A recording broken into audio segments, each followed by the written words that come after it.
Good afternoon, good afternoon, good afternoon. Kiss up to God. To God be the glory for all the wonderful works that He does. Thank you, God, for another do-over, for another day in the land of the living, for your brand new grace and brand new mercies that you allow. Thank you for family and friends, life, health, and strength. And Lord, if we had the opportunity to say those two magical words, I'm sorry, allow it. Because I'm sorry can restore and can recover a whole lot of things. Happy Sunday! I'm so happy to be on with you today. My name is Jennifer Brooks. I am your Southern Belle. Please keep subscribing. Please keep liking my channel. If you would like, please share. And please keep commenting because I really appreciate everyone that tunes into the Southern Belle. Today, church hurt. Or should I say people hurt? Because the church is a building, correct? The church is a building where we go to worship with other believers. So church hurt is, I'll tell you what it is because I say people hurt, but they use the term church hurt. Okay, I'm gonna look up what Google said church hurt is. All right. Church hurt is a term used to describe the painful experiences of being extorted, let down, or wounded by individuals or the church itself, often with a context where spiritual languages or scripture is used to justify wrongdoing or to protect offenders. Some of the causes of church hurt is failed leadership, unbiblical or harmful actions by church leaders, sin committed against individuals, actions of church members that cause harm, unmet expectations. Individuals might feel their social, emotional, or spiritual needs are not being met. Conflict and division, disagreements, exclusion, or insensitivity with the church community. And hypocrites, when the church member or leaders don't live up to the standards they preach. The consequences of church hurts are questioning faith. The failure of Christians to live out biblical virtues can lead to questioning the trustworthiness of Christianity and the power of God. Isolation and doubt. Individuals may feel isolated and unsure who to turn to for help in proceeding with their experiences. With their experiences. Emotional and spiritual damage. The pain of church hurt can be profound and long lasting. And they said there's healing, reconciliation. Acknowledge and validate the pain. It's important to recognize and validate the hurt experienced rather than dismissing it or suppressing emotions. Seek reconciliation. Biblical methods for this is including prayer, confronting the offender, and seeking forgiveness. Focus on healing and restoration. Turning to God for healing and to restore and to seek support from trusted friends or counselor. Forgiveness.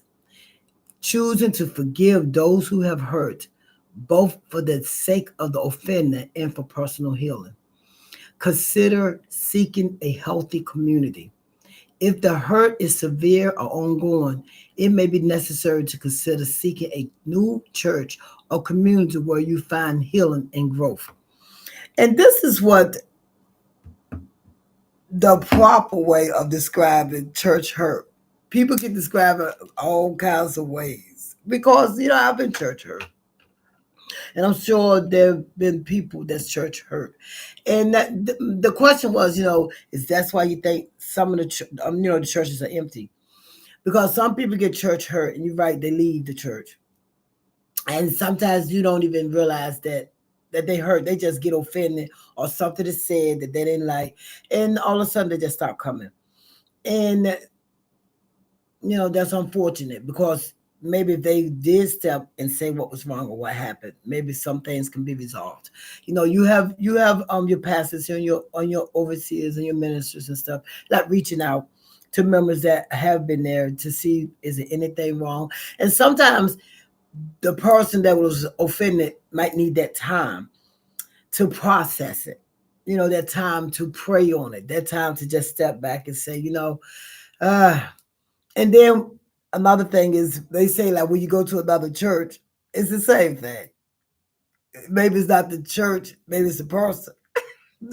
But basically, they're like basically the same. You're doing the same, um, worship order, the same, type of thing. Might be a different pastor, might be a different choir, and a lot of times if you're within the community, it's different members, but they're still like the members of the community.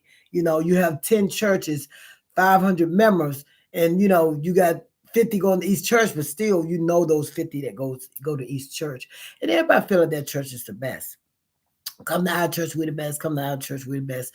But it's not the church, it's the people in the church. And one thing people say all the time, I don't come to church because church people are hypocrites. And you have to take that with a grain of salt. They think that they're better than us. They look down on us, they're snobby. Oh my goodness, the things that people say about church people. And it's hurt. It hurts. It bothers us because everybody's not like that. It's too bad that your experiences falls into the whole thing because you experienced it. That don't mean that's the way it is. That was just your experience. That's something that you have to go and, as they stated in my description, talk to what happened to see, because right now this is going to be it's going to start being overflow because of what's going on. you know they're speaking about a recession coming up. It's going to be so many things. It's already starting to happen where people don't know where to go or where to turn, but the church will be full then. So it's not the church, it's the people that's in the church that hurt them, because people know where to come when they need to. When you're going through, the first thing you do is go to church. When things are hurting you, the first thing you do is go to church. When you need support, the first thing you do is go to church. So it's not the church hurt. It's some of the people that's in the church that's hurting you, because the church is the hospital for the hurt, for the wounded, for the faint, for the sick. That's where people should be able to go and to be surrounded and to feel secure and to feel safe and comfortable within the walls of the church. And that's where people are going to start coming. So the people that's in the church, I think, personally, some of these people need to start praying on their actions, because if you're losing members, it's not the church, it's the people in the church. Maybe so, you know, I can't even say. I can't even say because um the experience that I have dealt with, it wasn't the church, it was actually the people in the church. Or when you never felt welcome, or when you never feel um that you belong. And so you sit in the church and you feeling empty, and you feeling let down. You're just sitting there because you could say I went to church, but that's not what it's about. It's about experiencing the presence of God. It's about going into the church already with God in your heart. You don't go to church to find God. You should take God with you already and just enhance who he is and what he's done for you.